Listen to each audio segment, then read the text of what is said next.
noticed you weren't here. Gentlemen, Coach Troy G. Ward. Well, Troy, could you just talk a little bit about the performance tonight? Your first name again?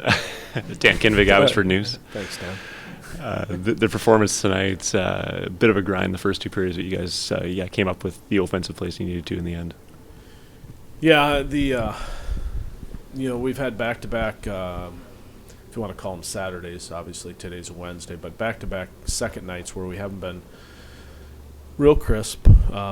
We mishandled some pucks. I thought we had some great chances in the first, and we didn't get rewarded for them. I thought their goalie was outstanding again in the first. Barchi had a couple of really good looks, and he made some good saves, and I thought that was affected us a little bit. But, at the same time, this is a tough level to play, and you got to give credit where credit is due. As much as we weren't really that great in some ways, I thought they were good, and I thought they were really good both nights, actually. We were fortunate to be on the winning side, but I thought they had a lot to do with it. Barry Brust, shutout streak, over 231 minutes now. I mean, what can you say about him at this point? Well, we're happy for Barry. I mean, as a team, I think, we're speaking about Barry, but as I speak to our goalies, all of them have gotten rewarded by good team effort all year. And they've rewarded our team back by making some key saves at key times. But, Barry's on a little bit of a roll right now, and he's that type of goalie. It's my past with him when we've been together in Houston. He oftentimes finds himself in these positions in the past, at least, when we've been together. So I'm not shocked by Barry's performance. He's a bit unorthodox, obviously. He's out and plays the puck, and so people feel that maybe he's a little vulnerable in some areas, but he's very athletic, and he's a very, very competitive man. So I'm real happy for him. Tell us a little bit about Olsen's first few games here with the team. He's been just outstanding. Yeah, Brett obviously got a huge goal for us tonight. I thought it was nice for him to get rewarded, actually. I thought he was one of our best players the last two nights. I think he's been really good. He's kind of found a niche, and him and Streeter have a little chemistry going, so we're happy with that. Obviously, we didn't have Quentin Lang there tonight, but Banks filled in that area and did a really good job. But Ben is Ben's a type of player that shows up every day, and that's why he's getting rewarded for coming in a tryout and making the team. And he's been that type of player. I think he's been faced with those odds most of his life, but he plowed through juniors. He did a nice job in 4 years of college, and now he's doing a good job here. So. I'm real happy for Brett. You guys are going on the road playing 5 different teams. What are you going to do to adjust to teams that may have good defense or may have good offense on the road? Well, it's an adjustment for sure. I mean, here, as if you watch the game real closely, there wasn't really we didn't have the bad matchup. We matched up line for line the whole weekend, these 2 games. So it was.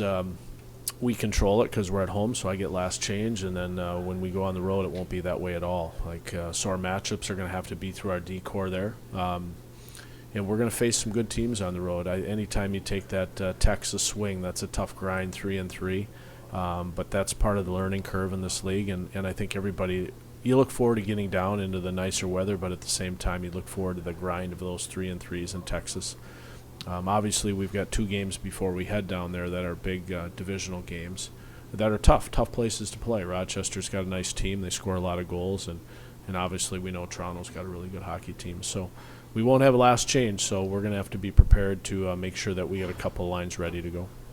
A lot more discipline from your team tonight. Is that something you tried to work on as opposed to last night? Yeah, I think, it's something we're very conscious of. We're going to be a type of team where we're a rhythm team. We have to play 5-on-5 and hopefully get rewarded where we can get our puck touches on the 5-on-4.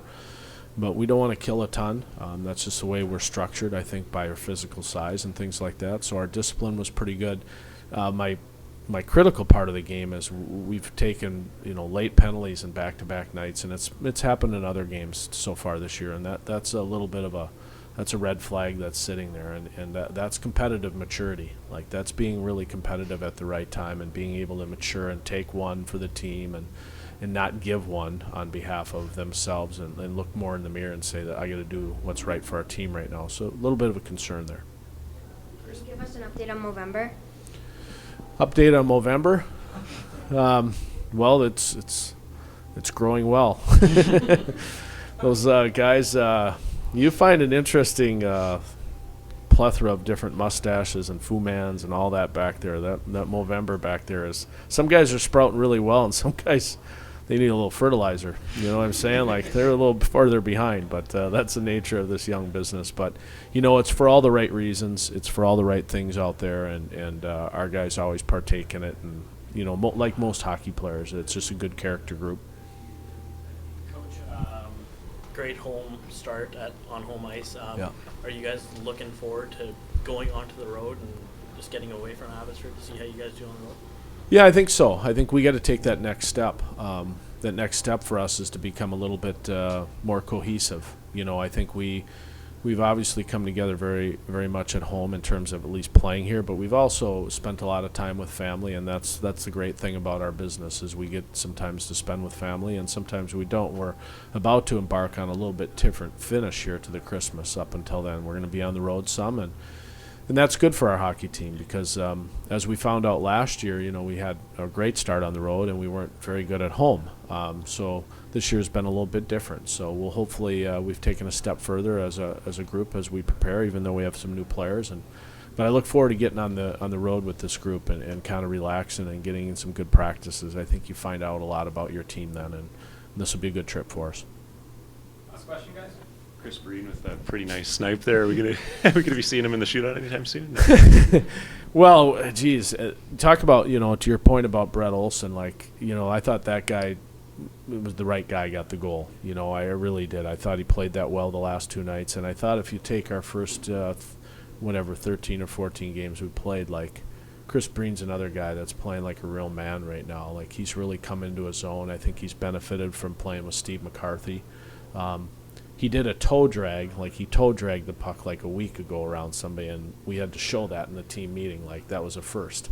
Now he's added a snipe in there, so you know, he's kind of coming into his own. But you know, he's a guy. I remember when I was here with Jim Playfair, you know, I ran the D-Corps, and at the second half of the year that year, he was so good, Chris was, that we put him on the second power play unit over on that side, and he did a nice job over there actually, and so he does have some poise. So. Good for him. He's maturing, and he's a good man. I was glad that he got rewarded. But he won't be in any shootouts anytime soon. Great. Thanks a lot. Thanks. Thank you.